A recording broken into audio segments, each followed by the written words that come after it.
I'm gonna rise up, I'm gonna kick a little ass, gonna kick some ass in the USA, gonna climb a mountain, gonna soar a flag, gonna fly on an eagle, I'm gonna kick some butt, I'm gonna drive a big truck, I'm gonna rule this world, I'm gonna kick some ass, I'm gonna rise up, I'm gonna kick a little ass, rock, flag, and eagle! Hey, what's up guys? Tookie here, back again, and welcome to the return of a nation united to my channel. The first time here on NHL 18, and of course, as voted on by you guys, we will be building a franchise around the good old US of A.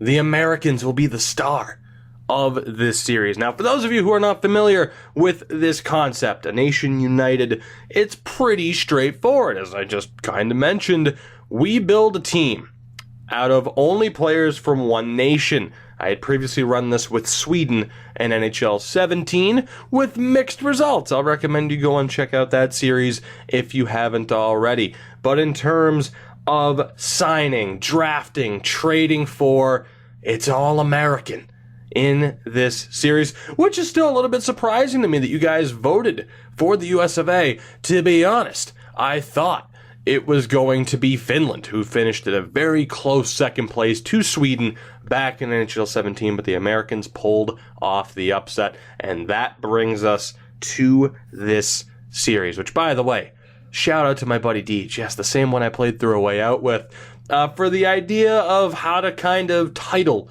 this series, because I certainly didn't know. I needed to spice it up a little bit. I couldn't have just had it been a Nations United America. I didn't want to do that, and I didn't want to get political with it, so we found a fun way to incorporate a solid name.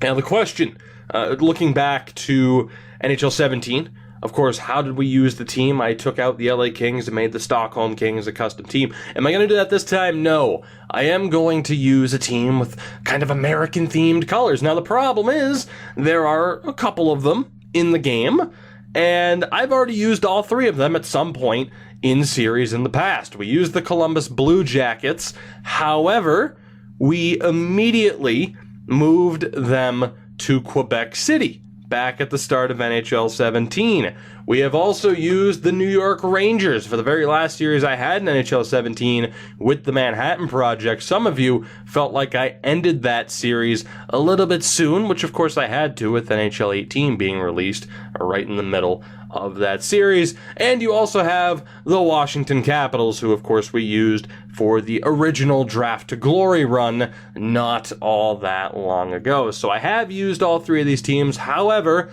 like I mentioned, I did move the Columbus Blue Jackets.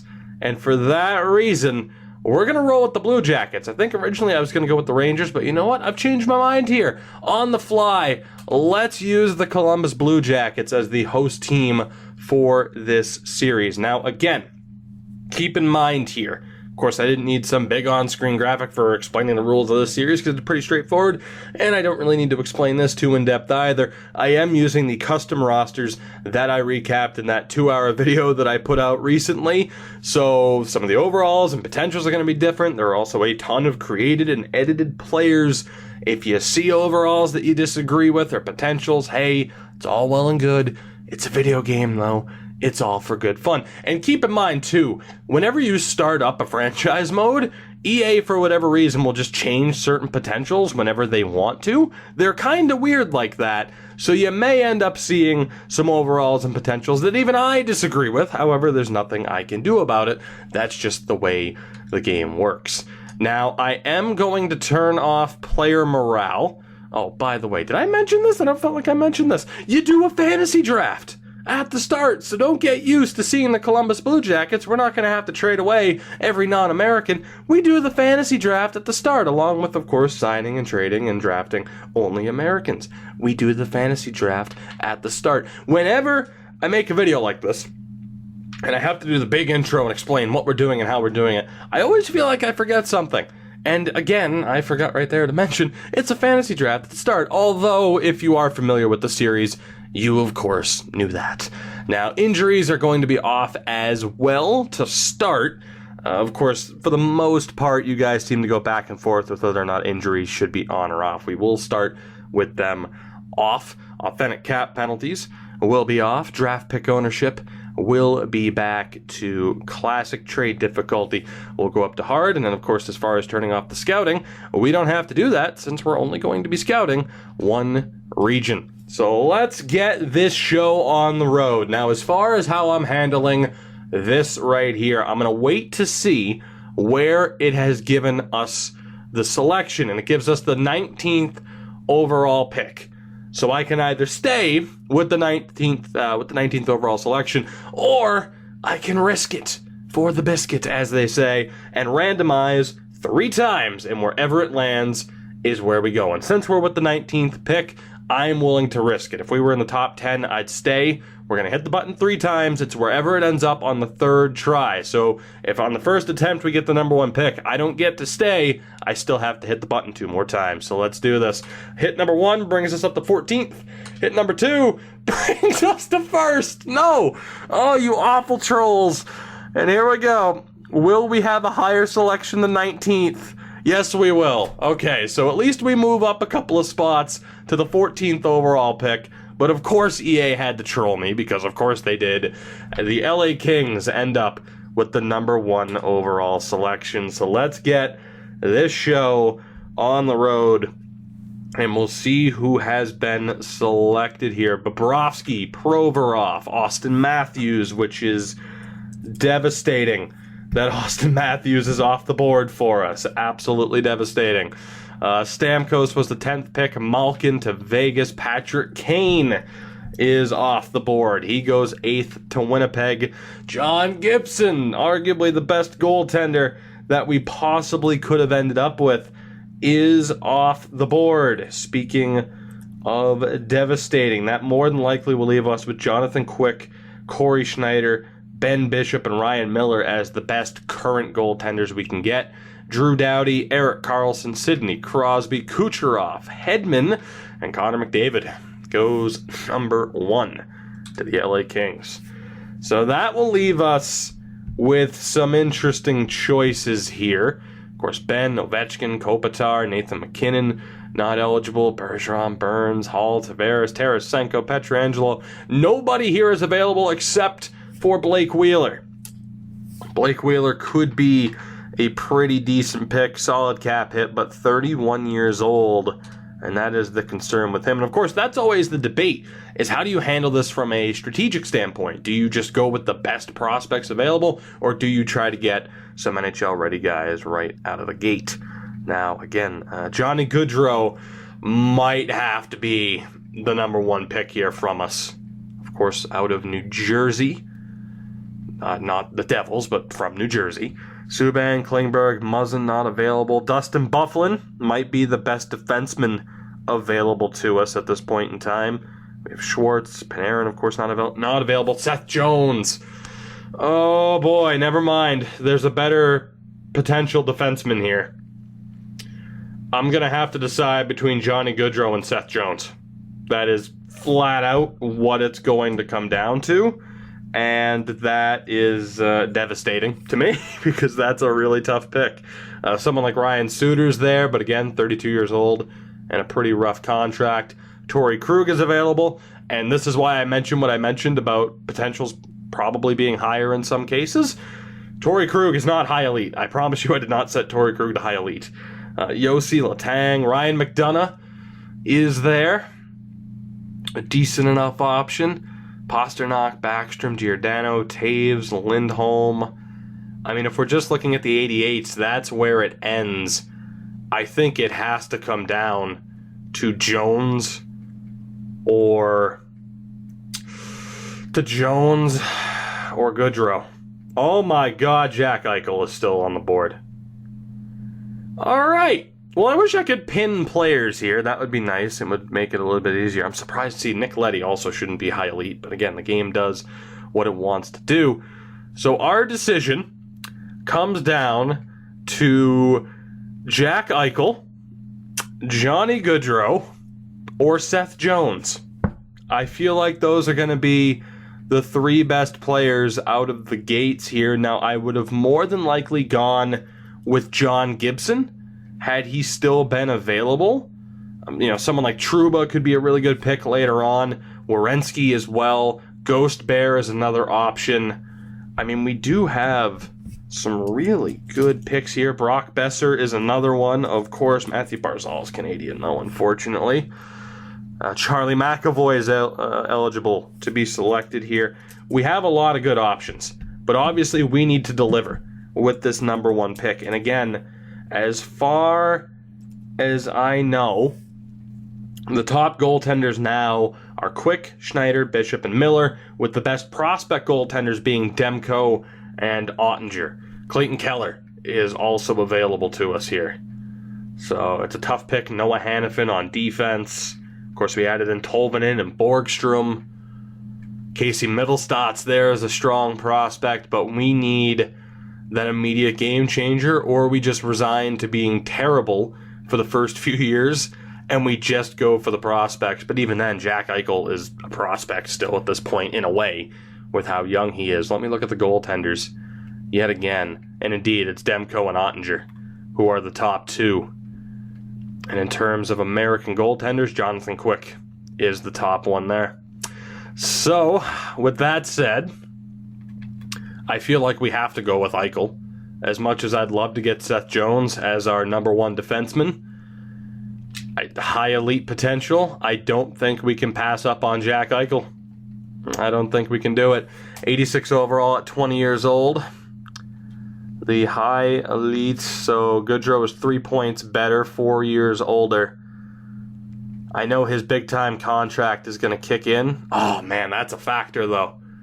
That is a factor, knowing that his big-time contract is going to kick in, and Johnny Goodrow's on a pretty damn good deal at this point in time. See, this is not, like, this sucks. This does. Oh, my God, we have such a tough decision to make here. Like, Blake Wheeler's not in the discussion at this point. He just flat out isn't. Just because of his age, more than anything else. I don't know who to go with here. I guess it has to be Eichel, doesn't it? It's Eichel or Goodrow. It's not going to be Wheeler. It's Eichel, Goodrow. I mean, you do have someone like Phil Kessel up there, but I don't want him to be the number one pick, even though I love Phil Kessel. Man. Goodrow or Eichel? I'm going to take a forward first. It's just, who do we take? And I feel like it should be Eichel. But Johnny Goodrow's contract. That's the hang-up. Johnny Goodrow has such a good contract. We have Eichel versus Goodrow. God, I don't know. Who am I going to piss off? Flames fans or Sabres fans? I'm going with Eichel. And I might regret this, but I'm taking Jack Eichel. It's official. Jack Eichel's my number one pick. I might live to regret that because of his contract. Goodrow, I'm sorry, and I know if we ever make it to the Cup final, Johnny Goodrow is going to kill me for that. But I felt like it had to be done. Seth Jones goes 2 picks later to the Minnesota Wild. Oh my God, I don't know if that was the right choice or not, but it's locked in. The decision has been made. Who else do we have here? Johnny Goodrow goes to Boston. So we cannot meet him in the Cup final, but he can certainly make us pay for that pick in the near future. You have Jaden Schwartz going to San Jose, Mark Stone, Pietrangelo, Barry, Ekman-Larsson, Subban. Blake Wheeler is off the board. He goes to Calgary. All right, Jamie Benn to the Islanders, Kopitar, Burns. Jake Muzzin was a pretty high pick over Brad Marchand. Torrey Krug is off the board. Marchand and Krug go back-to-back with the selections there. Braden Holtby is off the board. Bergeron and Zach Werenski. That is a pretty big miss to have Zach Werenski be off the board. And that brings us to our next selection, so we'll take another look here. Ovi is still up there. Like, I know some people might be like, oh, he's only a 90. It's like, okay, well, I mean, look at his shot. You know, that, again, the overall numbers and everything. It's still Alex Ovechkin. But that's shocking to me. What, is he threatening to go back to Russia? Like, what's the deal here?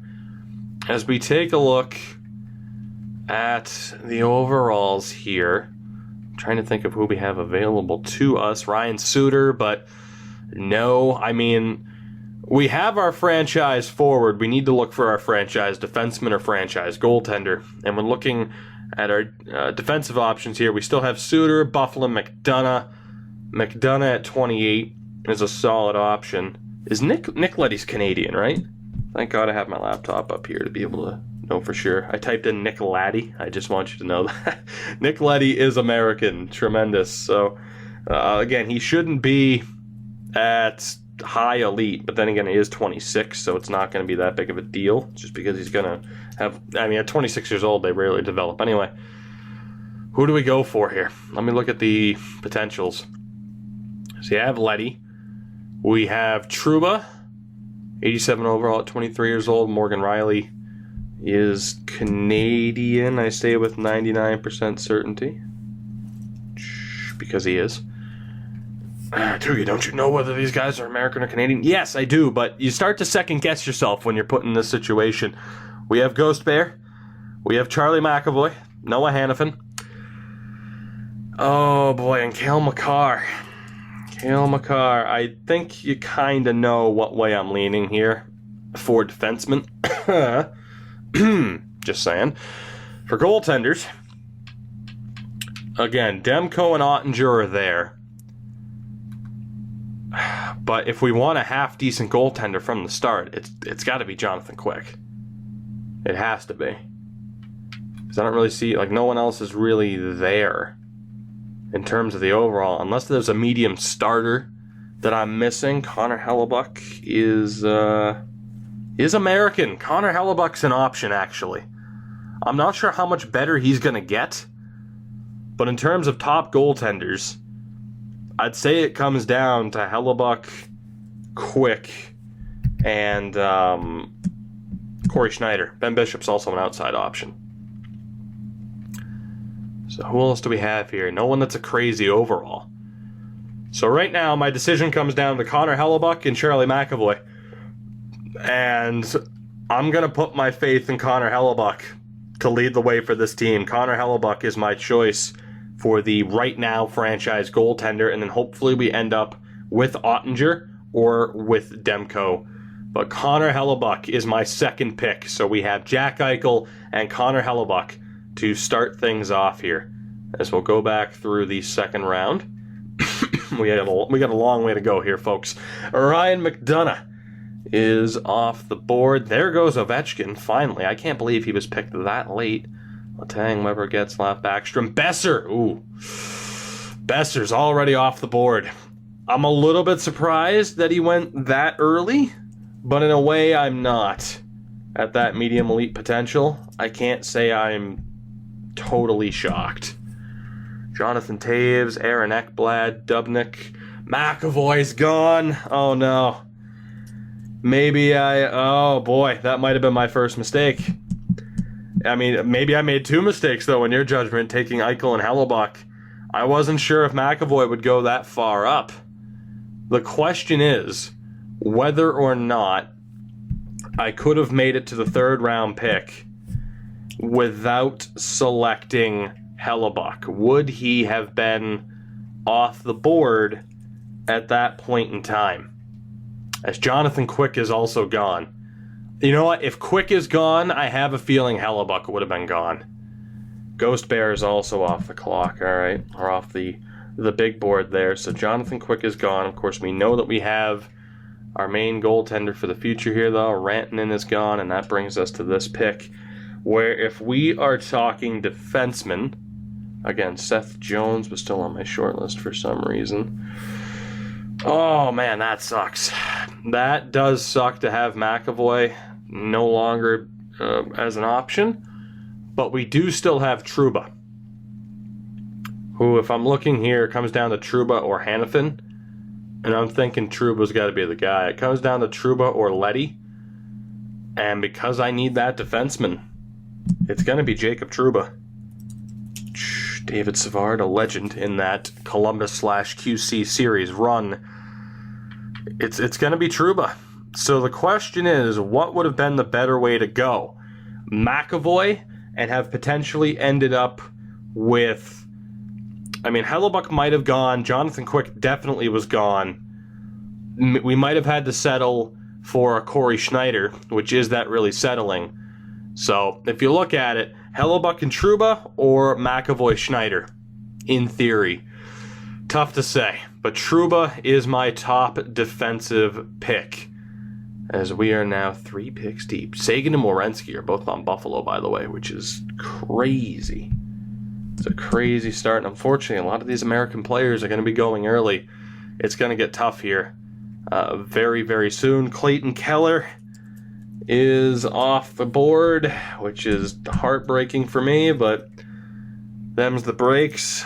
Max Pacioretty, another player who was available to us, is also off the board. Dustin Byfuglien is off the board. This is going to get tough here in these later rounds. I don't know how good of a team we're going to have at the start. Sergachev, Savard, Nick Leddy is gone. Ryan Suter is gone. I think the big thing for me was seeing where Ovechkin was drafted, as Cam Fowler's also off the board. Kessel's gone too. Oh my god. Like, all the Americans are being drafted right now. This is tragic. This is tragic. But seeing where some of these guys were drafted and not really knowing for sure how the AI was going to handle things, just, man, this has put us into a tough spot. Falk, Hamilton, Giordano, Matt Murray. As we get into the 4th round, Nico, Jones, Braden Point, Pecorine. Is there anybody else here that I should have worried about? Dubois, Toffoli, Braden Shen, John Carlson, Monahan, Landeskog, Kyle Connor. That's an unfortunate one. Kyle Connor would have been a very good pick for this team if I could type just to make sure I take his name off of the little short list I have here in this Word document. Things would be good to go. Things would be good to go. All right, so we have a free pick here. We can take whoever we want. That is still a strong option for us. Now on defense, we do have somebody like Alex Goligoski or Eric Johnson in terms of high overalls. Oh boy, Ryan Ellis is Canadian, is he not? I'm fairly certain he is. Indeed he is. Brody, Hamonic, Hoffman. I just don't know who to select here, though. Like, do we focus on someone? I think we got to focus on potential here, first and foremost. I feel like that's the way to go. Both of our potential goalie prospects for the future are still eligible. For how much longer is the question, and when do we try to time that right? On defense, Noah Hannafin is still there, and he is the only medium elite prospect left.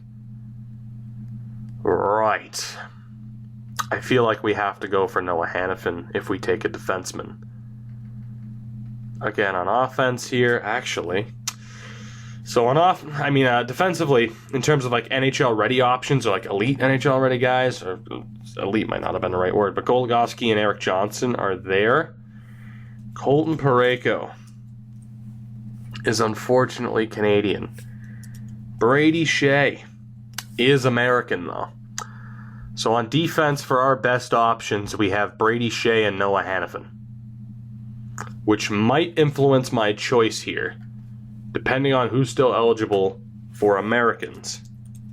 So taking a look, who do we have here? Pretty much everybody's Canadian from the looks of it, which is unfortunate.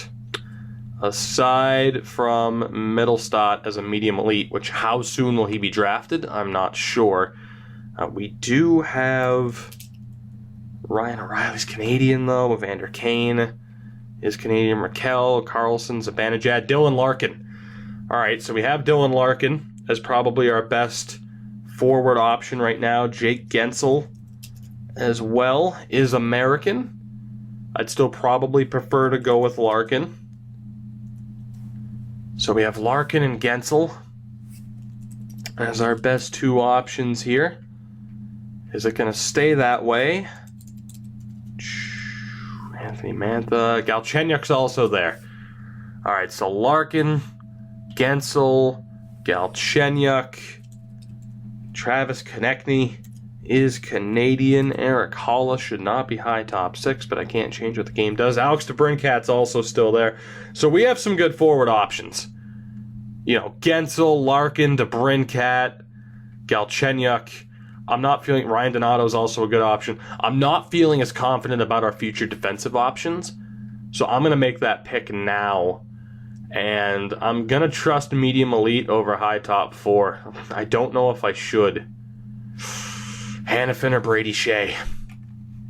I really like both players. Shea being 23 is concerning to me. How much better is he going to get in a short amount of time? Whereas Noah Hanifin still has a few good years left of development. I'm going to go with Noah Hanifin.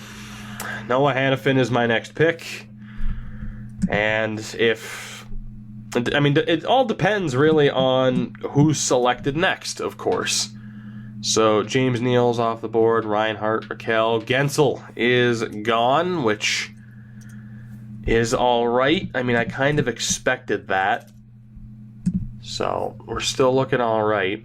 Connected. DeBrincat's gone too. Oh, boy. I might not be handling this draft in the best possible way.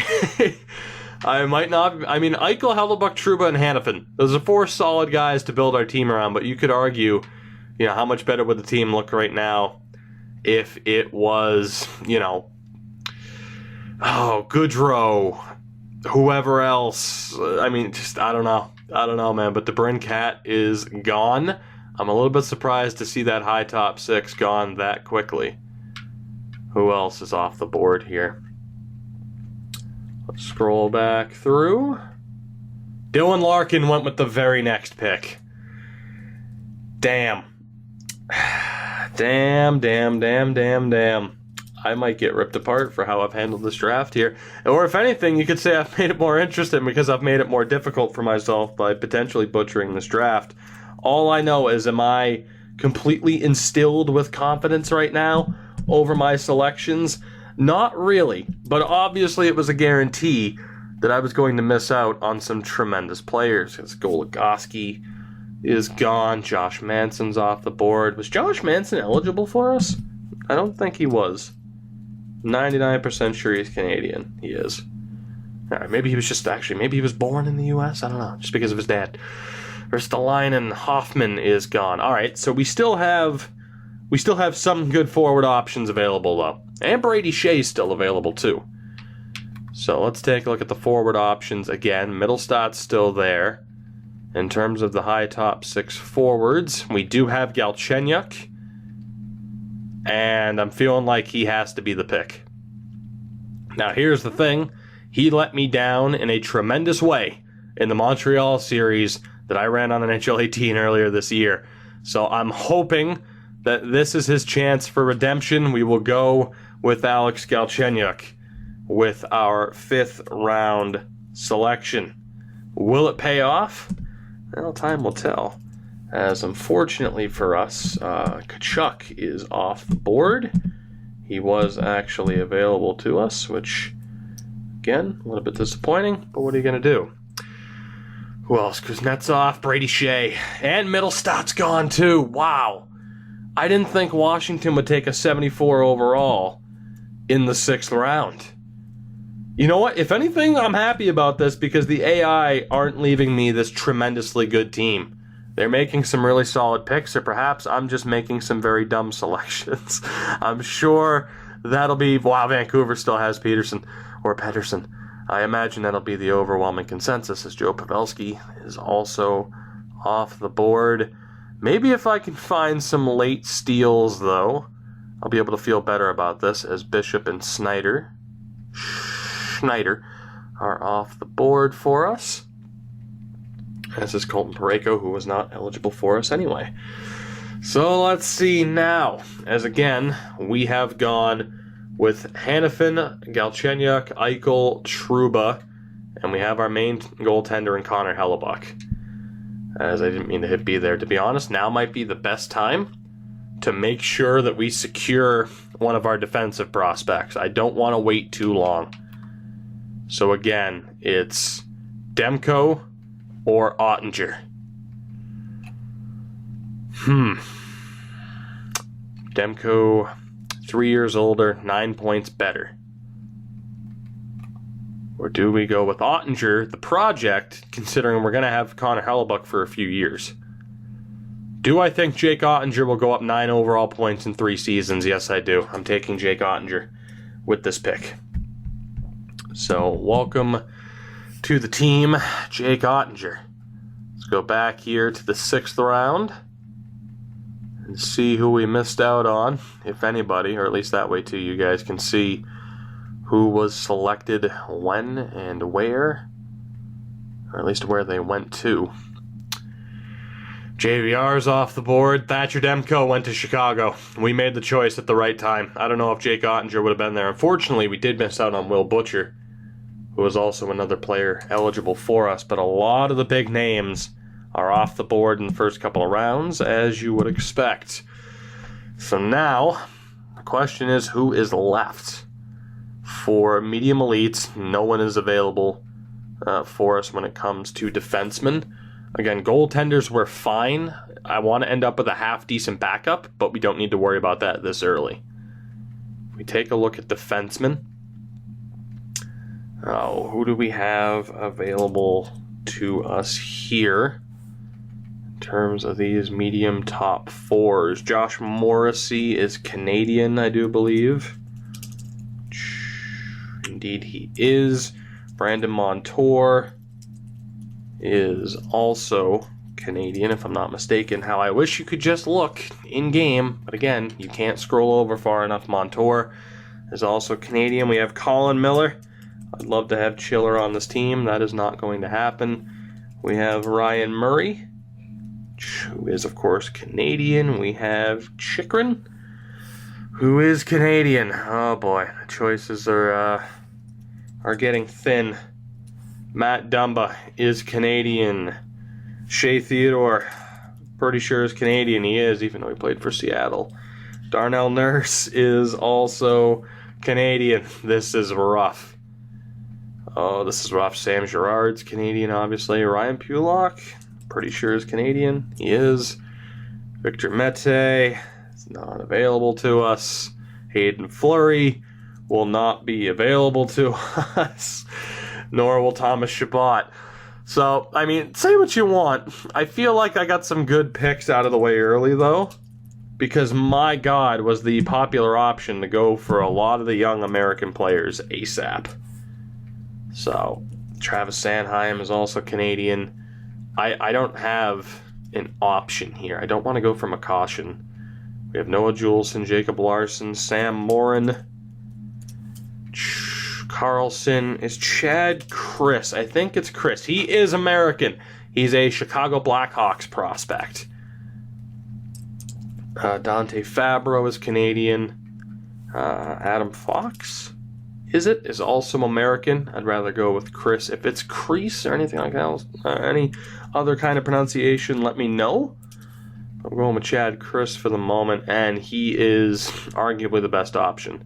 72 overall at 19 years old. So if we go for a prospect defenseman, that is the best name available. In terms of the best overall defenseman, who do we have available to us here? Of course, we're at that point in the draft where I'm just going to have to pretty much check every couple of seconds here as far as, all right, who's available for us and who isn't. Because again, you know, in a low-pressure situation, I could be like, yeah, of course Keith Yandel's American.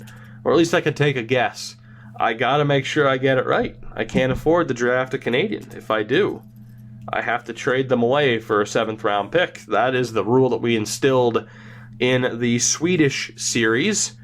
At least if it wasn't in the Swedish series, I decided that on stream one night, which, again, I've run these type of sims on stream as well, so that could be the case. But yeah, if I make that mistake, I have to give up that player for absolutely nothing, as Jake McCabe might just be our best option here, or Keith Yandel. Justin Braun, though, is also American. All right, so Yandel, DeKaiser, McCabe, Braun are the best options right now in terms of overall. And I would probably go for McCabe just because of the contract and knowing that he's low top four. So if I take a defenseman who's actually half decent, it's going to be Jake McCabe. If I take a prospect, it's going to be Chad Chris. In terms of goaltenders, we're fine. Who do we have for forwards here? High top six, Ryan Donato is still available. So I'm thinking that's going to be the pick. In terms of a half-decent player, Chris Kreider's there. Obviously, he has no further development, though, at 26 years old. At least it's not going to be a thing for too much longer. Jason Zucker is American. So Jason Zucker could be a half-decent pick. Yanni Gord is Swiss, isn't he? Or is he Canadian? He is Canadian. Okay. I wasn't quite sure. Charlie Coyle, also available to us. Obviously, there's no crazy selections here, though. Palmieri, I believe, is also available. We'll double check here. 99% sure, though, and indeed he is. But in terms of anybody who's terrific right now, Kreider's probably the best option. So if I'm looking at the can't miss prospect here, it's Ryan Donato. So that is the pick. I didn't get Charlie McAvoy, but I did get Ryan Donato. So there we go. Jonathan Marchessault didn't go until the 7th round. That is insane. Carter Hart didn't go until the 8th round, which is shocking to me. Zucker is off the board already. So rip to that idea. I was just making sure I didn't miss any other names here that I had written down somewhat recently. Ryan Miller's off the board as far as our best prospect option. Jake McCabe is also off the board. That's unfortunate. David Perron, Olimata, Kreider is gone. And this is why it's going to be difficult, man. There's some really strong American players and prospects right now, a lot of whom I have missed out on. Tyler Myers, Anders Lee, Jonathan Bernier, Tyler Johnson, Derek Stepan, who I believe are both available to us. Ryan Kessler, Korpisalo, and Chikrin goes to San Jose. So in terms of defensive prospects right now, the best available is Chad Chris, which is, or who is going to be my next pick, just to make sure that we get him. Especially because I'm not thinking we're going to be all that competitive moving forward. So let's take the Blackhawks prospect there. I mean, if I take a look at New Jersey, obviously they're not under the same restraints, but knowing that they had Dylan Larkin. So, I don't know. If I look at our draft summary right now, we've ended up with, and I wish it would just bring me to the team, Eichel, Hellebuck, Trouba, Hannafin, Galchenyuk, Ottinger, Donato, and Chris. I feel like that's all right. But then obviously when you look at a team like Colorado, which actually might not be the best example, although they do have a couple of players who are eligible for us to select. Oh man, Bobby Ryan's off the board. Chara actually gets selected, which is kind of nice because normally he'd be there until the very late rounds. As I take a quick swig of the best drink on the planet, as we're approaching the 40-minute mark of this. But when I gave people the choice, especially for the first fantasy draft series I did with the St. Louis Blues, it's okay, do you want to just see the highlights of who I picked, or do you want to see the whole thing?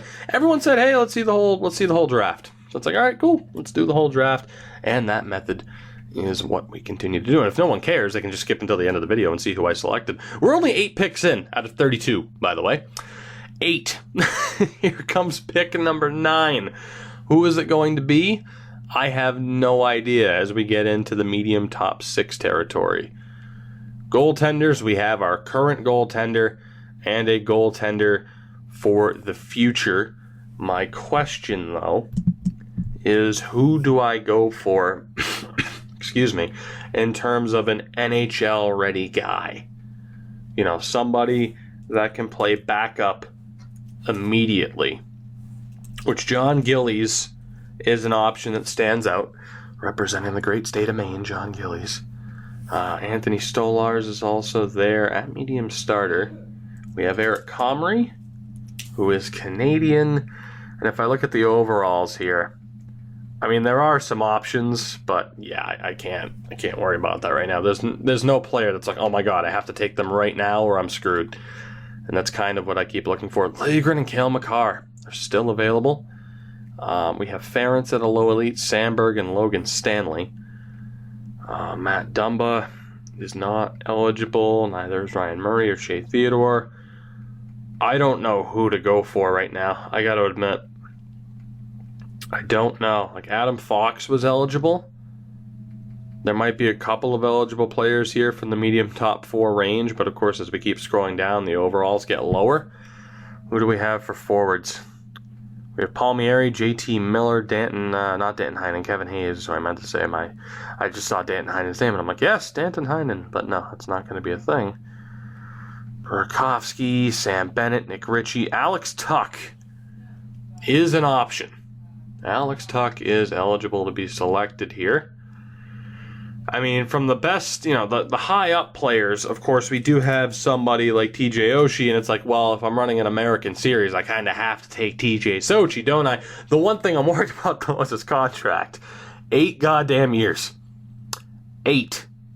As I said with the team we have right now, I've pretty much resigned to the fact that because everyone else was grabbing these prospects so early, I had to do the same thing, and now I'm kind of resigned to the fact that we're not going to be a super competitive team in the first couple of seasons unless Connor Hellebuck drags us to the playoffs, which he very well could. So it's like, yeah, we have someone like Dustin Brown and Oshie, but I don't want to take on those contracts just because they are a little bit rough. We could go with a half-decent player like Kyle Palmieri. Stastny is also available. Man, Kyle Palmieri might be a half-decent pick here, though. Josh Bailey is Canadian. Who else do we want to go for here? I'm not sure. This is where it gets tough. This is where it gets pretty tough. So, I can go for Kyle Palmieri and have a really good winger. I mean, I'm going to go for Kyle Palmieri. He'll be able to put up points with Jack Eichel. I'm fairly confident he'll be able to put up points with Jack Eichel. We need Eichel to be able to work with somebody, right? So that is the way to do it. Like, we'll have Trouba and Hannafin on defense, which will be very solid, if not immediately, within a few seasons. So I'm feeling all right. Again, I'll scroll back through so you guys can see who went where, who your favorite team selected if you're following along that way. As we'll go back through the 9th round here, Shesterkin, Liljegren, JT Miller are gone. TJ Oshie goes. No real surprise there. Henrik Sedin also selected somewhat early. I could have sworn in other fantasy drafts. Maybe it's just because their overalls were lower on the EA roster, but they'd be hanging around until the end of the draft. They wouldn't be selected until quite late. So who do we have for prospects here? Again, I think I'm more worried about the offense right now. Now, we do have someone like Kevin Hayes, who does represent a pretty damn competent forward for us. Alex Kerfoot is Canadian. Again, Alex Tuck is not. What about Tyson Jost? Canadian. Could have guessed that, but still. Perlini. Is that Bo Bennett, who's up to a medium top 6? EA, what's the matter with you reassigning certain potentials? I don't get it. I do not get it. So right now, I'm leaning towards Kevin Hayes or Alex Tuck. Kevin Hayes for the good now. It's got to be Alex Tuck. It has to be. The Golden Knight himself, drafted by Minnesota. And what a great flow. Alex Tuck is going to be my next pick here, as the team continues to take shape. Now, obviously, there are certain players that I wish I had ended up with that we didn't. But that's kind of the point. If I wanted to end up with all of the best American players, number one, that should have been, or if you wanted me to end up with all the best American players, that's the option you should have voted for, because that was an option where we basically take the national team, the best Americans in the game, and start off with them on our starting team. That's not what we voted for. So we kind of, guaranteed the fact that we weren't going to have an incredible team at the start. That's where the drafting, the trading, the signings, that's where that comes into play. I still need to do my job as a GM, as a hopefully somewhat competent GM. I need to do my job and make sure that I don't make mistakes moving forward, even if I may have made mistakes in this fantasy draft, which could be the case. So, looking now, I think Keith Kincaid's Canadian, right? He's American. That's tremendous. Keith Kincaid could be the perfect backup option for us. Are there any players here? So someone like John Gillies is available. You know what? I want to make sure our backup goaltending isn't terrible. It might be a bit too early to take him, but 82 overall on a great deal for 2 seasons. I'm going to go with Keith Kincaid. Again, it might not be the right time to take him, but for some reason, I can't help but think he wouldn't be there in the 12th round. We'll see if I missed out on anybody that is kind of like a real low blow to have missed out on. But so far, if I'm not mistaken, I haven't seen anybody that was eligible to be selected. At least not at that point in the draft. Yeah, see, with Halak and Anderson going, there is no way Kincaid still would have been there. So I feel like I made the right choice at the right time. So there we go. Keith Kincaid, welcome to the team. We have 11 picks. My God, we still have such a long way to go. Excuse me. Tried to make sure I could at least get away from the mic. So let's see. Goaltenders, we do have 3 already selected. Our current goaltender, our backup, and our goaltending prospect for the future. Now, Ottinger, I can't remember if I placed him on a junior team or not. If I did, he won't be AHL eligible. I'm not really all that concerned about having an AHL eligible goaltender in terms of a prospect. Like, John Gillies would absolutely be the guy that I'd want for that spot, but there are a couple of other guys here who I know for sure are also eligible. So I'm not going to worry about that level of goaltender until I start seeing those other players be selected. In terms of defense, again, it's not really ideal here, is it? Not at all. Someone like Connor Murphy, is he eligible for us here? Connor Murphy is eligible. 24 years old. I'd have to go best guess in whether or not I think he would develop beyond where he currently is. Is Jordan Schmaltz eligible?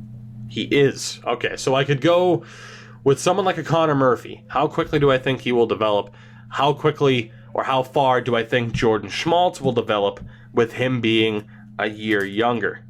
And Ian McCoshen is also eligible. So we have some decent enough defensive options here. Sanheim, Honka, Larson, none of those guys are eligible. So we could go with Murphy, Schmaltz, and McCoshen if we had to. Again, in terms of like NHL-ready guys at this point, what am I going to do? Take Jack Johnson? I mean, I could. For a half-decent defenseman, we do kind of need... I mean, we don't really have a second pairing at this point. I mean, I don't even know if Hannafin's going to be the one to play with Trouba.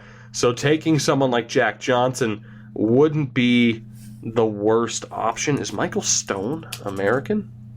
He is not. All right, so we have someone like Andy Green, who I'm pretty sure is American. Indeed, he is, but he's 34 years old with a very rough contract, so we wouldn't be able to move him. So to be honest, Jack Johnson looks like the best option. Unless I go... Nope, Braden McNabb is not eligible for us. Is Brian DeMoulin?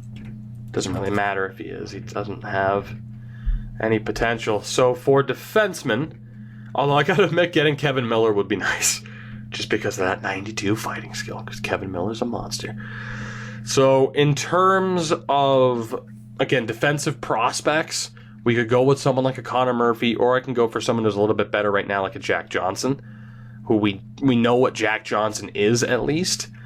And then for forwards, I mean, again, I have someone eligible like a Paul Stastny, if I wanted to add someone to this team who's actually half decent. We also have Kevin Hayes, who, there is the outside chance that Kevin Hayes is going to get better. I feel like I should still focus, though, on guys who have a chance to improve, I think that's the best way to handle it. I want to look up someone like a Jack Roslovich here, who is American. So case in point, Jack Roslovich could be the guy. Mark Jankowski is Canadian. Luke Kunin's American, though, is he not? He is. Tremendous. Sonny Milano is also eligible for us here. Right. So I think what I'm going to do here is I'm probably just going to alternate between forwards and defensemen. We have 5 forwards selected and 3 defensemen. So I'm going to go with the defenseman next. And I'm going to take the risk. And I'm going to go with Ian McCoshen. I always thought it was McCoshen, but I've heard it pronounced McCoshen lately. I'm going to go with McCoshen. If Connor Murphy... Or I could take Murphy and then end up with McCoshen or Schmaltz. You know what? Connor Murphy's the guy. And we'll hope that he can get a little bit better. So Connor Murphy is the pick. Again, it might not be the right time. Might not have been the right pick. I'm sure we're going to miss out on someone. That would have been a nice addition. I think Christian Dvorak was actually eligible for us. Nick Bjugstad goes. Connor Sherry, apparently. Shout out to the hockey guy. Brendan Dubinsky. Paul Stastny. All right. Well, like I said, I pretty much resigned to not taking somebody like Paul Stastny. So, Sprong, Darling, McNabb, Stone, Cogliano, Sheehan, Hayes. All right. So no major losses there. No major losses at all. So we'll go back and look at forwards. Kevin Hayes is off the board, but that's all right. I'm going to go for Jack Roslovic. Maybe. Ooh, Luke Kunin actually is a year younger and the same overall. We're going to have we're going to have a pretty young team. And I got a feeling we're going to have just kind of a lot of 78s kind of filling out the main roster. We're looking for the future here. Oh, Kyler Yamamoto. Kyler Yamamoto. And Logan Brown, for that matter. There are some... You know what? I like Luke Kunin, but I'm going to guess Kyler Yamamoto can develop beyond... Can Kyler Yamamoto catch up to Luke Kunin in terms of development? Kunin's 2 points better and a year older. That's the question. I'm going to go for Kyler Yamamoto here. And we'll see if that is the right choice. Will it be? I don't know, but we'll find out. As, again, there's another batch of players here as Ian McCoshen's off the board. There's another batch of both forwards and defensemen. Again, I could have taken Kevin Miller and made our defense a little bit better now. I think I mentioned this at the start. You can take the approach of being half decent at the start, going all out with prospects, or going somewhere in between. I still feel like we're in the somewhere in between level, as Roslovic has been taken. I still feel like we're somewhere in between. Luke Kunin's gone as well. Tony DeAngelo was a defenseman that was available for us. Somewhere in between, if not closer to the wanting to be better in the future category. So, let's take a look here at forwards. So we have Sonny Milano, Jordan Greenway that we added in is also an option. So 20 years old to 75. Tage Thompson, who, if I'm not mistaken, is eligible. Indeed, he is 19 at a 75 overall. So unless there's an 18-year-old who's not that far off the pace of a Tage Thompson, Tage is the guy to take. And that is the correct answer, unless we go for Ryan Poehling, who is 3 points worse and a year younger, 3 points worse. Oh, boy. I think Tage Thompson's the guy if we go for forwards and defense. I know a couple of these guys were already selected here. I want to look at David Ferrance. He is American. Boston University. He's a Nashville guy. And then there is also, is it Dylan Sandberg? It is. We have Dylan Sandberg, who is also an American. He's a Jets prospect. Interesting if we wanted to go for a low elite, but you notice how low elites haven't really been selected. And in terms of those defensemen I happen to be looking at, Jordan Schmaltz is the only one left. So while there are some absolutely strong forward options here, I'm going to go for Jordan Schmaltz, and we're going to take the risk on him. just to make sure we end up with one of those guys who we could rightfully play at the NHL level. Between a 75 and a 78, you're kind of a depth option. So he's not the worst pick in the world. He's someone who could at least turn into an NHL-ready defenseman, especially, too, if we give him time in the NHL, which we will, as Greenway selected. That's a pretty big loss. Now, I know, I just passed up on a 20-year-old, 75 overall, medium top 6 power forward. I know, but I'm trying to make sure that we don't have an extreme weakness on defense or at forward. I'm trying to spread the wealth a little bit again, because we're not going to be that good of a team. Milano and Jack Johnson have been selected. Allow me to take a swig. Tage Thompson's also gone. So I risked it to make sure we ended up with another half-decent defensive prospect. I still feel like I got the best forward, though, available that was there with Kyler. I'm feeling all right about that. And we still have someone like Logan Brown available to us, who I feel like absolutely has to be the pick. And you notice those goaltenders haven't been selected lately either. And just looking at it, Logan Brown is 100% the way to go here. Former 11th overall pick of the Sens, Logan Brown. Welcome to the Columbus Blue Jackets. As that gets us to the halfway point, the 16th round. So let's see, Helm, Martinuk, Sherbak. So we're starting to get to the lower guys here. Yakupov selected in the 16th round, which is quite sad in a way. Poor Nail Yakupov. So who else do we have? Pageau, Rask, Juleson, Josh Anderson. Dylan Strome goes in the 15th round. Elias Anderson, Kasperi Kapanen. All right. So let's see. In terms of the goaltending prospects, we're still right where we want to be, with a lot of those guys still being on the board. So again, Tristan Jarry isn't available to us. Jarry. As long as John Gillies or Anthony Stolars are there, we're fine. Also, I think this is Colton Point. He's a Dallas prospect. He is Canadian. Vladar is not available. Delkovich isn't ideal, but Joseph Wall is there. So Stolars, Gillies, or Joseph Wall. Those are the 3 targets right now. So if they start going, we'll focus on that. Again, for defense, Ference, I think it's Ference, but it might be Ference and Sandberg are options. In terms of the lower level options, we have Mario Ferraro, who is Canadian. Jake Bean is Canadian. Lucas Johansson is not available to us. Is Dennis Chalowski? No, but Adam Fox is. So Adam Fox represents our best option there. There is also Ian Mitchell, who is unfortunately Canadian. Connor Timmins is also Canadian. So right now, Fox is our best option.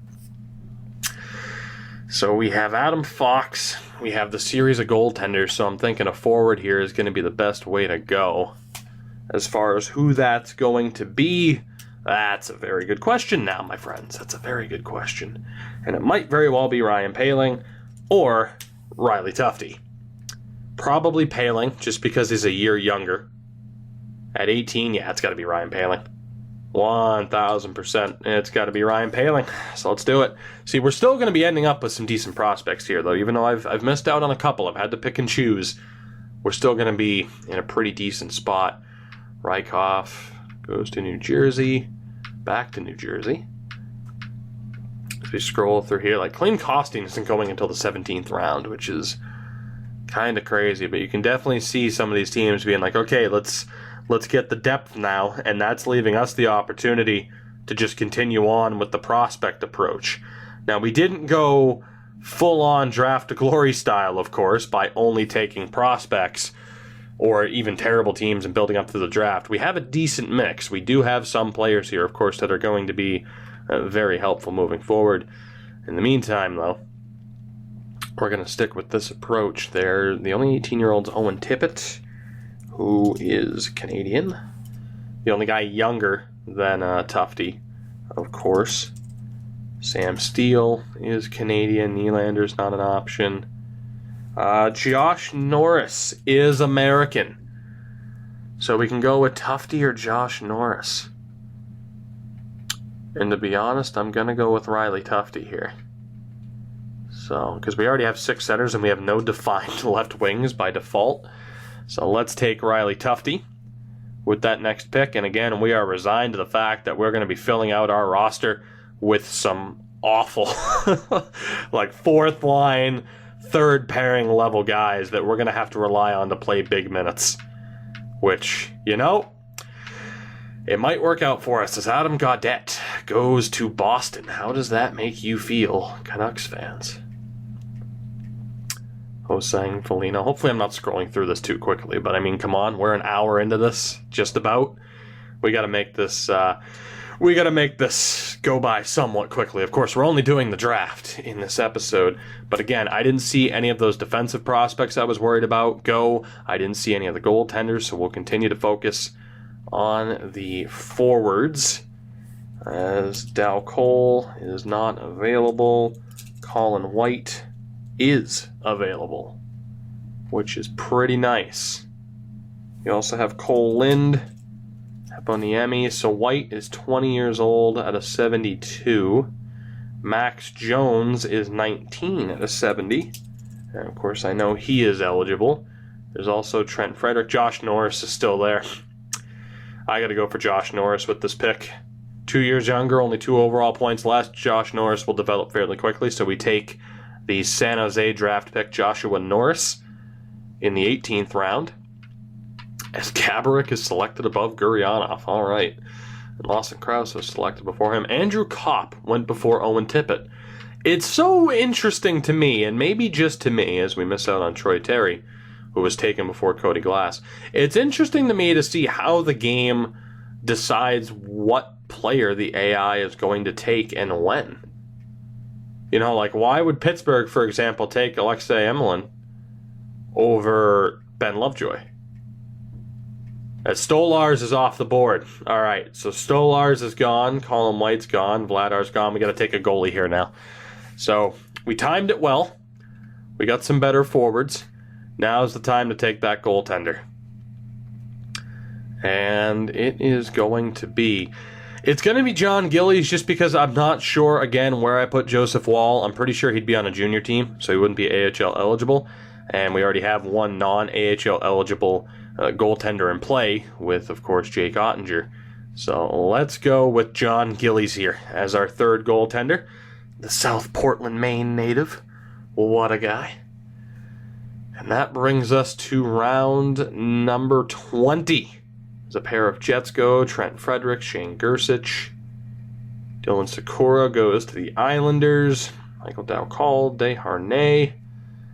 It's going to be interesting to see what these teams look like as a completed product. Particularly what our team looks like as a completed product. We have Zach Whitecloud going to Toronto. All right, so for goaltenders, we're good. We have our 4, our 2 current, our goalie for the future, potentially in the AHL, and our major prospect goalie in junior. So let's take a look here. I didn't notice any forwards, any defensive prospects going, so we are going to focus on the forwards yet again. Max Jones is available. Michael Rasmussen is Canadian. We have Vesalainen. Taylor Radish is also Canadian. Kiefer Bellows is an option, but he's not as good of an option as Max Jones. Grant Mishmash, one of the best names. He is American. 18 of the 68, a Nashville Predators prospect. Jeremy Bracco is also there. I feel like Mishmash only being he's a year younger than Jones, but can he improve by more than 2 points in one season? I'd like to think so. So I'm going to take Grant Mishmash with that selection as we continue to add forward prospects to the group. And here's the thing. I'm not worried about, oh, you have this many guys. What if you finish with too few defensemen? I'm not worried about the depth chart at the bottom. I'm just worried about getting the best players possible here and wanting to make sure that we end up with a decent amount of defensive prospects. It's like that's why I took Jordan Schmaltz when I did. I still I don't care specifically to end up with 10 defensemen. I just want to make sure that we end up with a decent amount. Like, I don't want to miss out on a tier 3 defenseman, so to speak, and end up with a tier 4 defenseman, a prospect who's a year older, 2 years older, and is a little bit worse already in terms of overall. I want to make sure we spread the wealth a little bit and start this franchise off on a strong note. Which, again, I feel like we've done, in a way. This team is pretty well-rounded. Of course, we have gone pretty much completely in the prospect direction, which isn't what I planned on. But again, I had to change up my tactics in reaction to how the AI approached this. So Max Jones is still available, as is Kiefer Bellows. But I feel like Max Jones is the best option. And in terms of medium top 6 prospects, there's still quite a few. But we still have 12 picks left. 11 picks after we select Max Jones. So Max Jones will yet again be a part of another one of my series, and we'll see if he can develop this time out.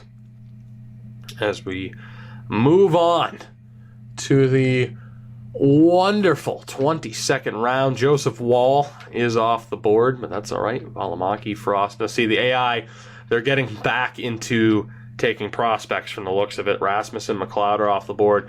So the AI seemingly have gotten who they wanted in terms of half-decent NHLers. Now they're going back to selecting prospects. So the good news is we have arguably the better of the prospects at this point in time, this range. So I'm feeling good. And to be honest, if anything, it's for the best that we end up with someone like an Andy Green who, yeah, his contract's bad. We're going to need someone to take up that cap hit anyway. Although we can just do the sign him for 1 year, $25 million kind of approach, which makes quite a bit of sense, really. So let's see who else is available here. In terms of forwards, Kiefer Bellows is an option. Taylor Radish is Canadian. Bracco's an option, but he is already 20. Dahlin, Gauthier, Lapanov, Kairu, Suzuki, Rupsov, and Nakash. So I'm going to go for Kiefer Bellows, and then hopefully Jonathan Dahlin. Or not Jonathan Dahlin, Jeremy Bracco was still there. So Kiefer Bellows, an Islanders draft pick, is our next selection. And obviously, too, we're going to have to use the free agent list as, Adam Fox was taken. That's unfortunate as we miss out on a defensive prospect. Ian Mitchell is gone as well, but again, he was Canadian, so not as big of a concern. So out of nowhere, they turn the tables on me and take arguably the best defensive prospect we had left available. But like I said, you can tell, as Ferentz was also taken, they're going very heavy with these defensive prospects. However, there is still one low elite guy left, that being, never mind, he's gone. I didn't see Sandbrook get taken. Sandberg, not Sandbrook. Is Logan Stanley's Canadian, correct? Yes, he is. Okay. Is there anybody else here? I don't think there is. So I think we missed out on the remaining medium top 4 defense, which is kind of rough because 4 defensemen, we're looking a little bit weak. We are looking a little bit weak. That's not to say we can't make trades, and obviously, I mean, look at this. Look at the stockpile. We're going to be making trades here, obviously. We will, one way or another, get whoever we need to get. But in terms of just ending up with these players outright, it's not looking too great. So we do have some low top 4s, including William Borgen. But I'm not so worried about the low top 4s right now. Jeremy Bracco's still there, so I'm going to take him. And you know what? Maybe that is the best approach. Kind of the Vegas Golden Knights approach that they didn't end up taking because they ended up being so much better than they ever expected to be. I'm not going to scroll through anymore, but I will show you guys the full team lists at the end of the draft. So let's just focus on getting this done now. I think I might take the Vegas approach now at this point, and that's just end up with the best players possible and then wheel and deal where I have to. Let me just double check Nick Suzuki, who is in fact Canadian. So we're down to the low potential players. In terms of goaltenders, there's no one there I'd want anyway, so at least we got the goaltending taken care of where I needed to. In terms of defensemen, Wow. Okay, there we go. That's weird that it didn't sort out that way previously. So someone like Andy Green is still a strong option. And in terms of forwards, again, I mean, someone like Derek Ryan is an option. Do I want to keep going for the prospects here? I mean, low top six, it's nothing to scoff at right now, especially with someone like a Mitch Stevens if he were to be available. 20 years old at a 72 overall. Is Mitch Stevens available? He is not. Who else? Forsbacka Carlson, Hurley, Shane Bowers, actually. He is Canadian. That's unfortunate. Anybody else who's like a younger kind of player here without dropping an overall too much? Not really. What do we have for defense here? What do we have for defense then? Belpedio is American. Louis Belpedio is American and is the best option out of any of these style of players aside from William Borgen. So I'm going to go for Belpedio here because there's a good chance someone like Andy Green is going to make it to the free agent list anyway. So I think we'll be able to select him later on. So forward-wise, again, there wasn't anyone I was really set on. Pick number 25 here. There wasn't anyone that I was like, oh yeah, I have to end up with that guy. Even like a Hurley or a Novak, if they're available. There's also a Patrick Harper. But on defense, I am going to go for William Borgen here. Of course, the Olympian, the Sabres prospect. We'll take Will Borgen. And let's see who is next. Pick number 26. So you got Plempel, Klimchuk, Zykov, Poirier, Aubé-Kubel. I'm not really sold on Hurley, but let me check Novak here. Is it Thomas? It is. Thomas Novak is American. He is, surprise, surprise, a Predators prospect because Nashville's organization is stacked. I mentioned this too. Paul Bittner is also available. But I mentioned this too. And if you haven't checked out the video, feel free. But if you look on EliteProspects.com at the Nashville Predators team page, and you look at their depth chart, and you look at some of the unsigned prospects that they have, it's disgusting. You think of how good the Nashville Predators are right now, that's not going to stop unless these prospects, all of them, end up not making it.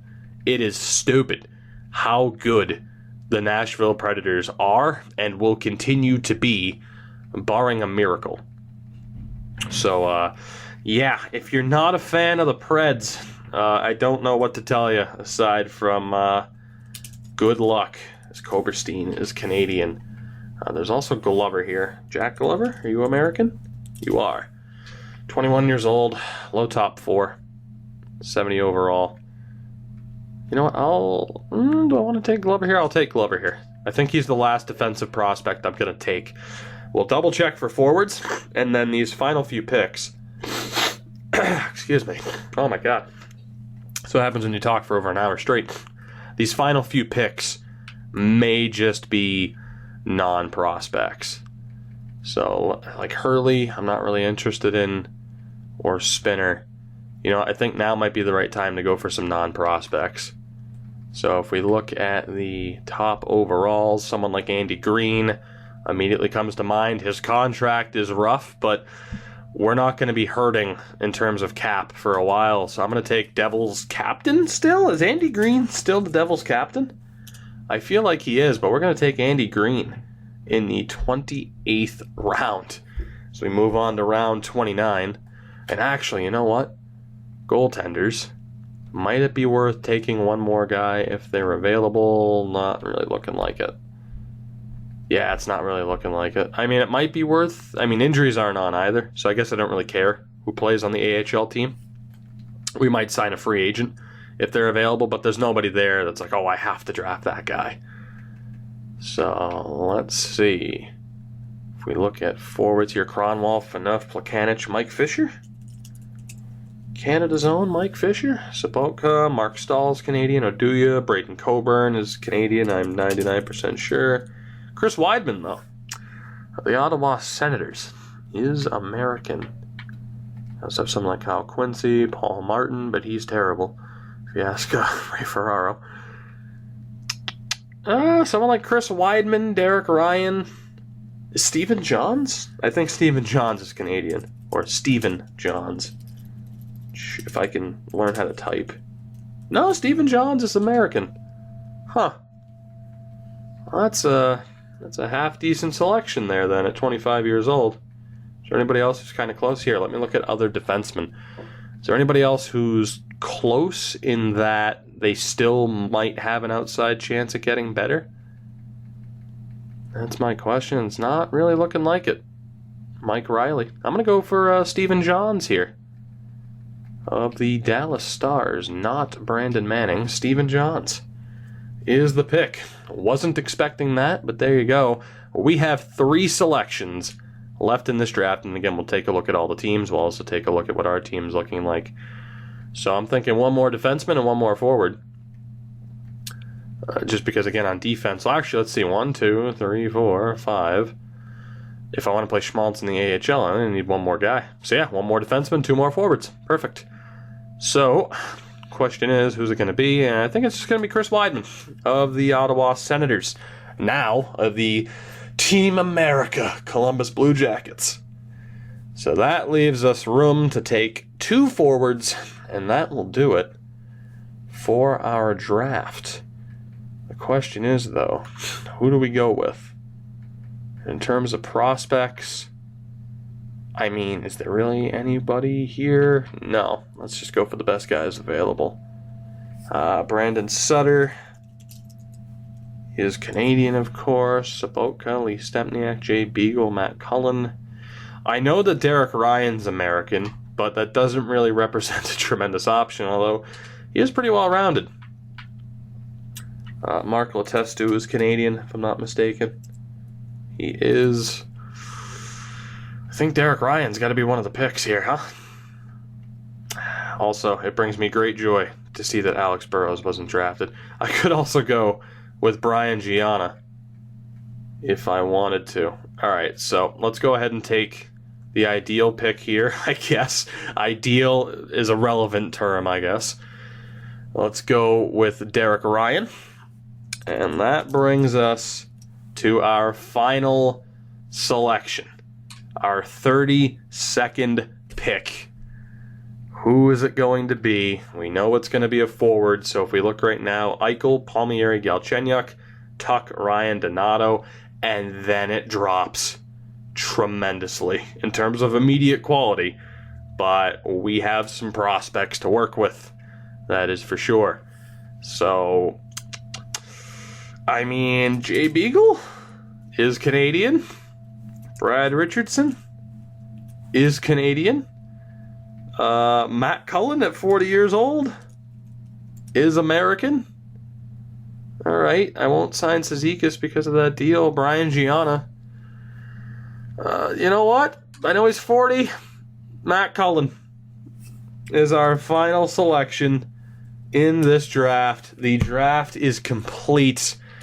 As Calvin Booth was the Mr. Irrelevant, here are your Team America Columbus Blue Jackets. We went with Jack Eichel, Hellebuck, Trouba, Hanifin, Galchenyuk, Ottinger, Donato, Chris, Palmieri, Tuck, Kincaid as our first category guys, and I ended up with some very strong prospects, including Kyler Yamamoto, Riley Tufte, Ryan Poehling, Josh Norris. It's not too bad. And again, if you want to see what each team looks like, just pause the video and you can look through, especially if it's your favorite team. Johnny Gaudreau went to Boston. That still hurts me. Werenski on Buffalo. I can't sit here and be like, oh, here's all the top players. There are 30 other teams. So if you want to see what each team looks like, if you want to see who your favorite team drafted, again, all you have to do is pause the video right at the perfect moment, and you will get to see that full list. Pasternak and Krug on the same team. Also, McAvoy and McDavid together in LA. And Corey Crawford selected, the hometown boy, going with Montreal. So there you go. Now tell me, too, what team you think is set up the best. And honestly, I just saw the Ottawa Senators for half a second.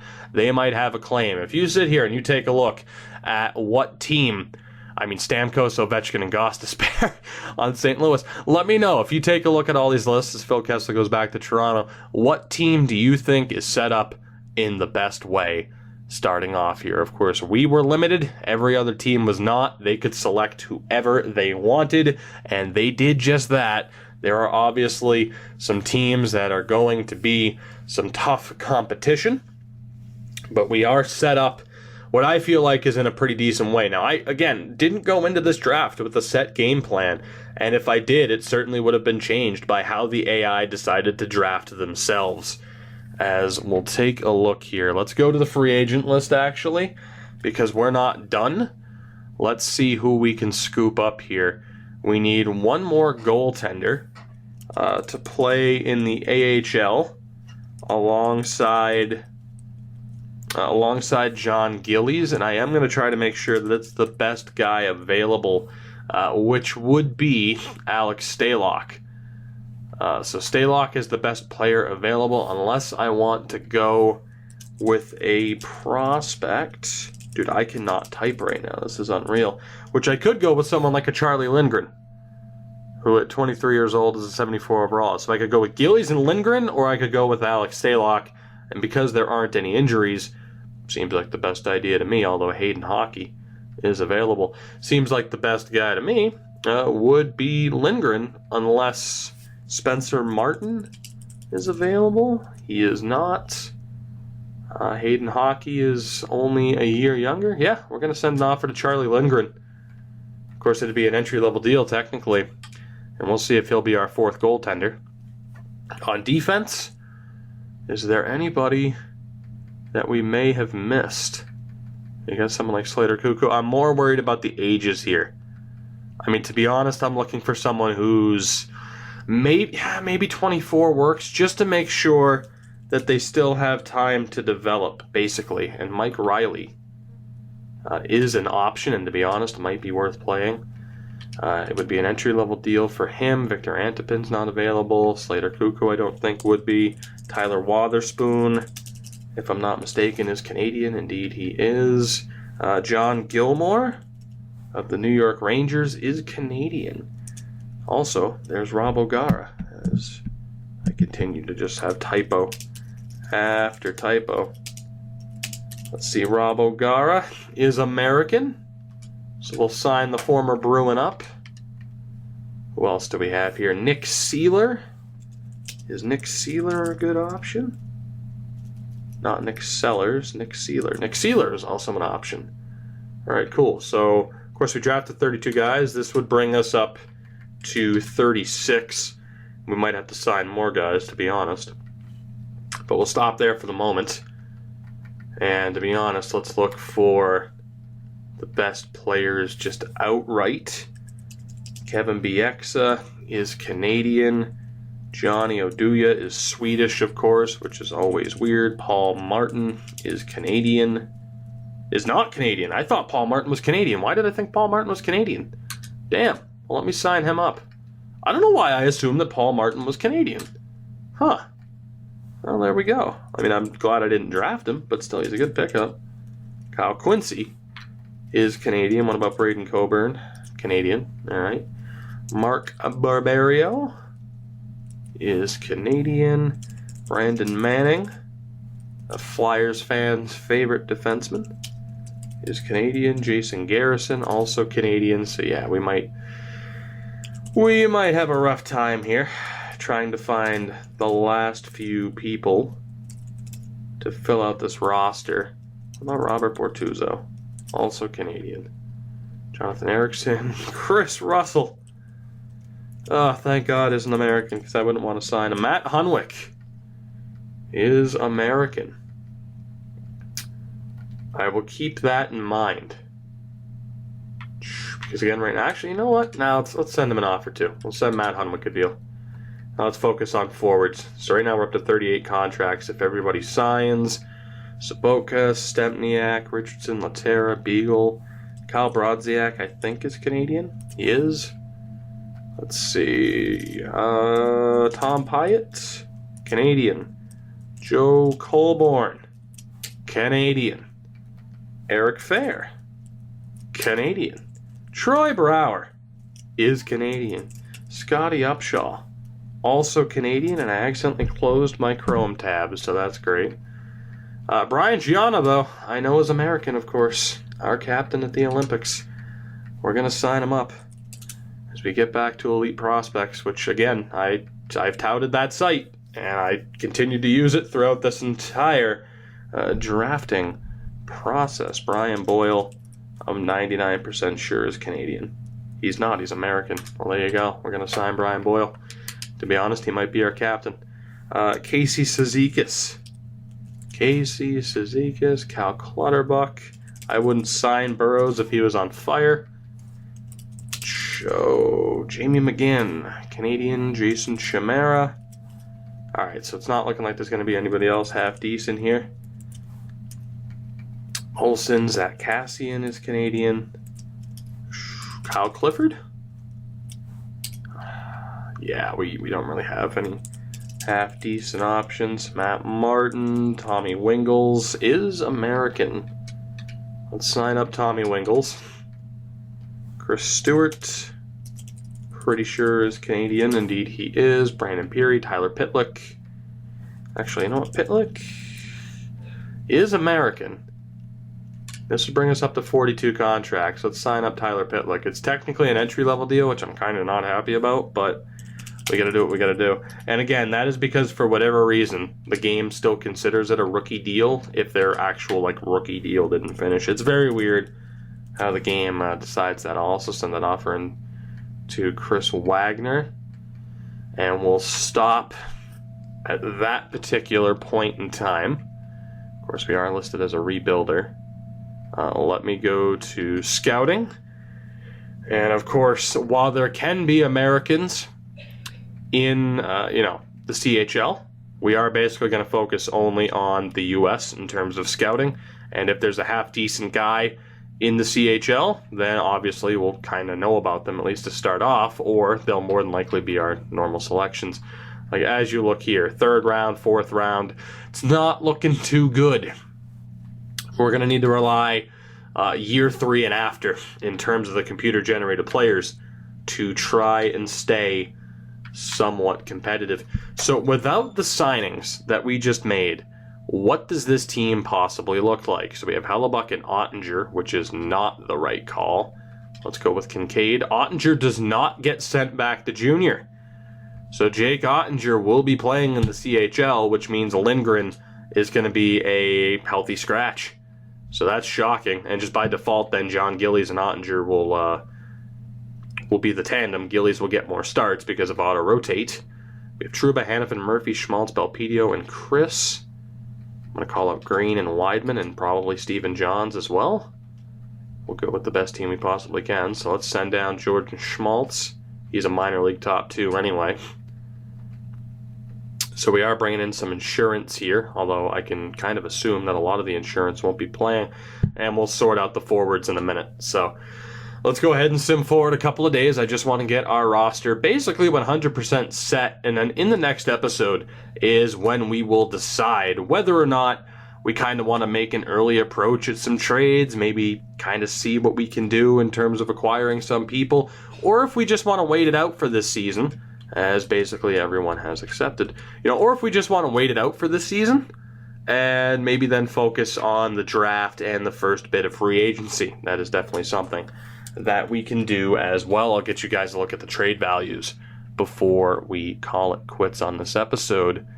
So Paul Martin can be called up. He's not going to be, though.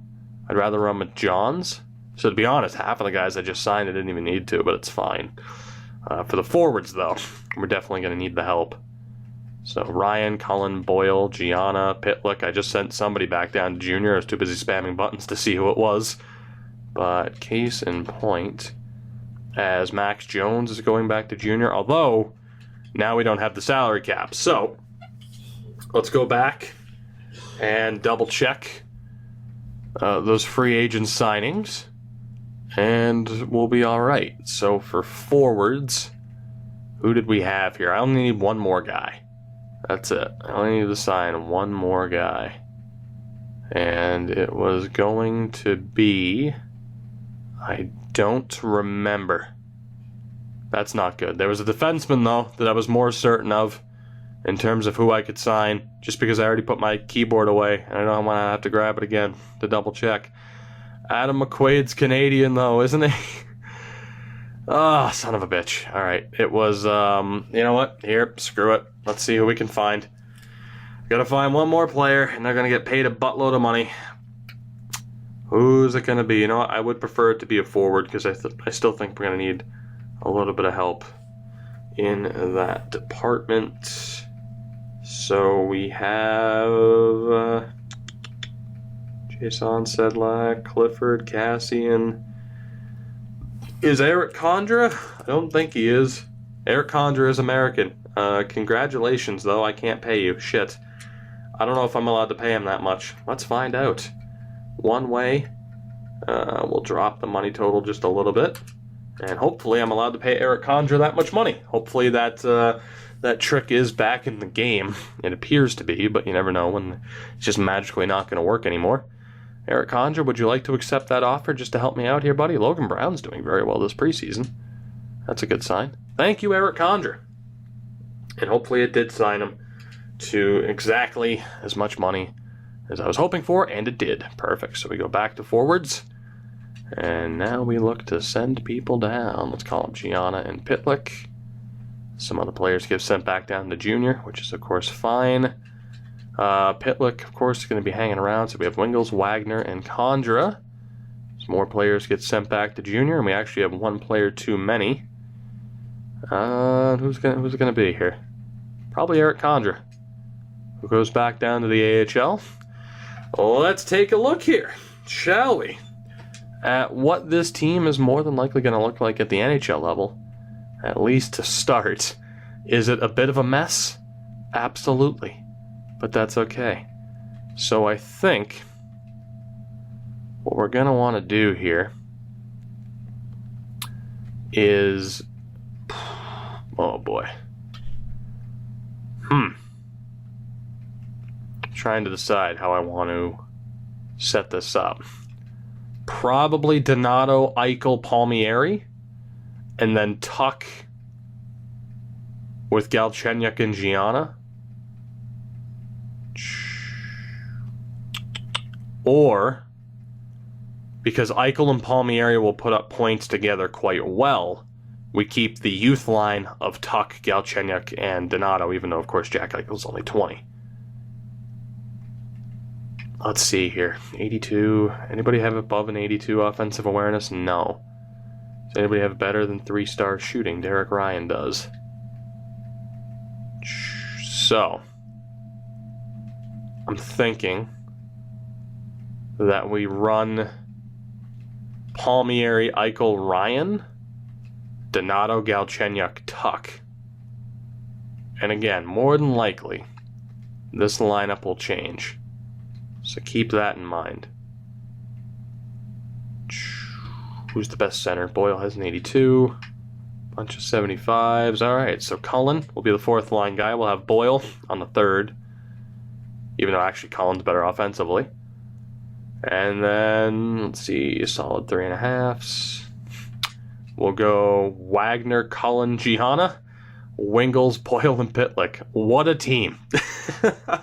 What a team this is, huh? Oh my god. We're definitely going to run Hannafin and Trouba as the top pairing, with Johns and Murphy on the third. Or on the second, actually. You know what?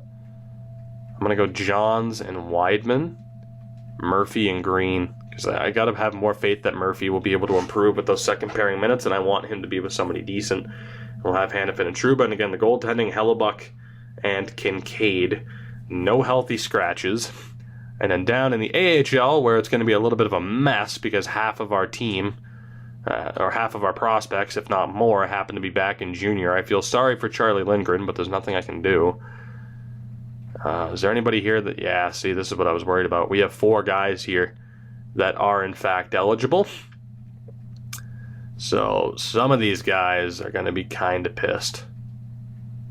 So the first guys that get taken out are Hunwick for Belpedio and Paul Martin for Chris. And then in terms of the 24-year-olds, it's got to be Yogara and Sealer, just because they're a lower overall. We're going to put in William Borgen and Glover. So I did sign more defensemen than I needed. I probably should have double-checked that. It's not a major deal, because we at least had roster spots to fill. But, you know, it's a little bit of a pain in the ass. So let's go with... I'm actually going to run Chris as the third pairing guy. Actually, no, let's go Schmaltz and O'Reilly, because I want them to have the best chance at developing. We'll go Belpedio, Chris, Borgen, and Glover. Of course, the goaltending is set, and then forward-wise, we have a bunch of guys signed that aren't, that are on AHL deals that we don't have to worry about. So let's see here, which basically comes down to having Condra on the third. So we do have 6 prospects that are currently playing. So let's see here. Novak's the only guaranteed second line guy. So I feel like it's got to be Bracco, Mishmash, and Novak. Who's the better center between Novak and Mishmash? Novak's a bit better defensively. Tufte, Paling, and Norris. The best center there is Paling. So I could sign 5 more forwards just to take up spots in the AHL so that it's not a complete waste, and also to try and make the team a little bit better. Defensively, we already have too many defensemen signed. Jake Ottinger also did not get sent back down to junior. Yes, I know in real life he is an NCAA guy, but what I was saying was I'm not sure if I put him on a CHL team or if I put him on a Swedish team, just in terms of putting him in the game. So I need to sign 5 more forwards.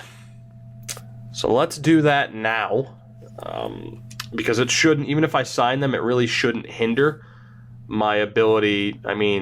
Yeah, it'll bring us up to 49 contracts, but most of the other teams are going to be nowhere near the full contract term anyway, so it's not really going to hinder my ability to make these trades. Whatever trades we decide to make, if we even decide to make trades, which again, we might not. There's a chance that we might not do anything. I'm going to kind of leave it up to you guys to see what you guys think is the best way to approach this in terms of, again, maybe making trades right out of the gate. But let's see here. Matt Molson is Canadian. Come on, his last name is Molson. Of course, he's Canadian. Vermette is not going to be available here to us. Chason is not going to be available. Belmar, Kruger, Martin, Bolesky, Stewart, Lindbergh, Chimera. Is Brandon Peary Canadian? I'm pretty sure he is.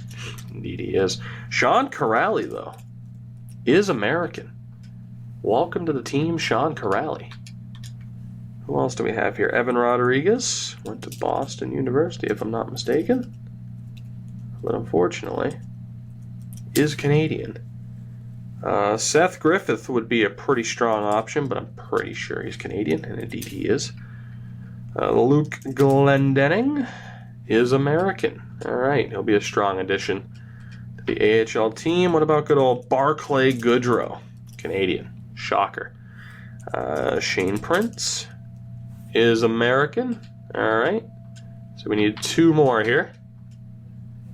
We have Colin Greening, who is Canadian. Peter Holland and Dominic Moore, I'm pretty sure are both Canadian, and they are, unfortunately.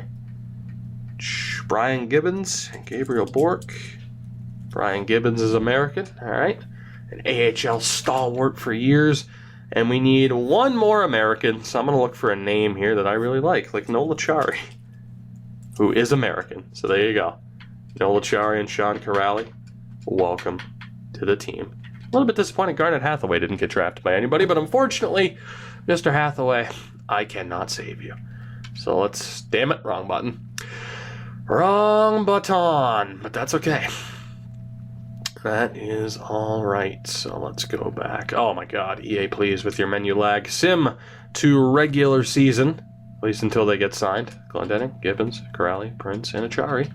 Then we spam to stop said sim at September 29th as we are getting close to the start of the regular season. Let's sort out the offense here. We didn't have anyone better than a 77 anyway, so it's all well and good. On the offensive side of things, oh, do I want to go best lines? I don't think I do. We'll just take these guys out. And they're all centers, by the way, so that's amazing. Let's give Shane Prince a good amount of time. Let's give Brian Gibbons time there on that third line. And yes, shockingly, I'm going to have the group of Bruins and Luke Glendening. More like the duo of Bruins and Luke Glendening on the fourth line. Trying to make the AHL team better, hoping for playoff hockey, just to get a little bit of extra experience there and playtime in for this team. Who's the better center between Glendening and Achari? It is Glendening. Condra, Prince, and Gibbons. Who's the better center? It is Gibbons, was it not? Yes, it was.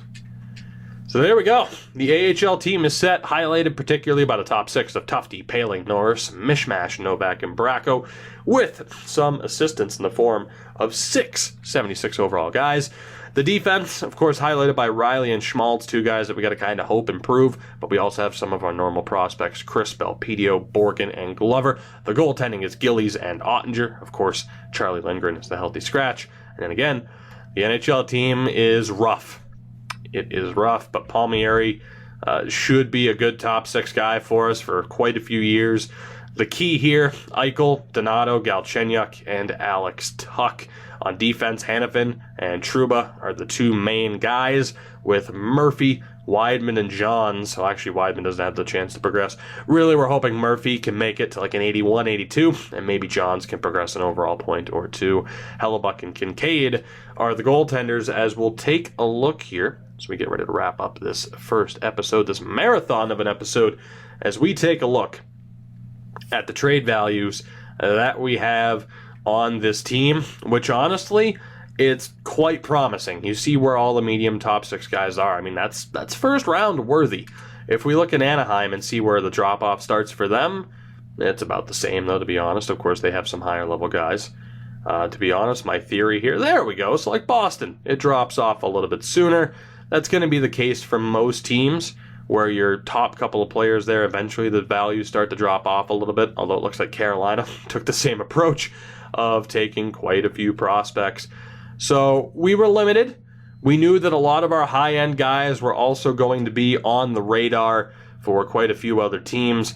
Did we end up with the best starting team that we possibly could have? Absolutely not. Did we end up with the best organizational depth top to bottom that we could have? Absolutely not. I'm not going to say that I hit a home run with that draft, particularly when it comes to our current defensive situation, although I am quite happy with the goaltending situation, and forward-wise, we have all the depth in the world. But again, the choice now is how we choose to progress through the first season, really the first couple of seasons. Do we look to go out and try to acquire some of those guys that we missed out on, or do we just keep the team the same? Do we take that slow and steady approach, look to build through the draft in the first couple of seasons, and also look to take advantage of free agency, where our options are going to be limited, but because of that, we're going to be able to go in very hard for some of these players, and it's going to be worth overpaying some of these guys that hit the open market. Guys, this has been a marathon. I thank you for sticking with me. I'm excited for the return of a nation united, America. A nation united. Rock, flag, and eagle. I thank you guys for watching. I'm looking forward to your feedback and your comments down below. I will say, of course, as every YouTuber says, leave a like and subscribe if you haven't. Most importantly, make sure to hit that notification bell. It's super important at this point in time just because of how screwed up YouTube is in terms of getting videos to people's sub boxes. I will say as well, the one way you can make sure that you never miss a video of mine, follow me on Twitter. Alerts go out every time I post a video, whenever I'm live on Twitch. That is pretty much the surefire way to make sure that you don't miss anything that I'm doing on the internets. I love you all. Thank you for the support. I'll catch you next time. Goodbye for now.